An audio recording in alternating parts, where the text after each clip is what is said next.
Nursery class. हमारे पास next subject है उर्दू। उर्दू में हमारे पास हर्फ है हे।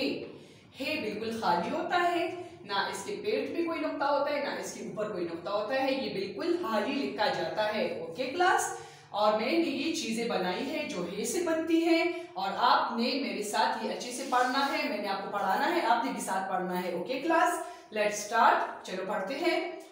हे से होस। हे से होस।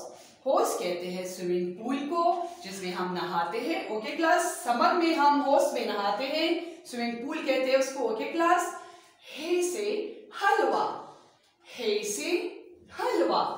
हलवा हम खाते हैं, सर्दियों में हलवा बहुत शौक से खाया जाता है। हलवा कई किस्म का होता है, मसलन गाजर का हलवा, सूजी का हलवा, निशास्ते का हलवा, बहुत किस्मों का हलवा होता है। ओके क्लास, जो हम बहुत शौक से खाते हैं। हे से हुक्का।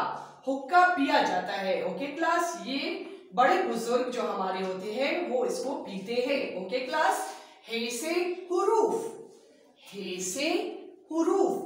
हुरूफ जैसे यहाँ मैंने हर्फ लिखा हुआ है, अलिफ बे पे ते से, जितने भी हर्फ है उसको हुरूफ कहा जाता है। सिंगल को हर्फ कहा जाता है, जो बहुत ज्यादा हो जाते हैं तो उसको हुरूफ कहा जाता है। ओके क्लास, ये आपने अच्छे से पढ़ के मुझे सुनाना है। अल्लाह हाफिज।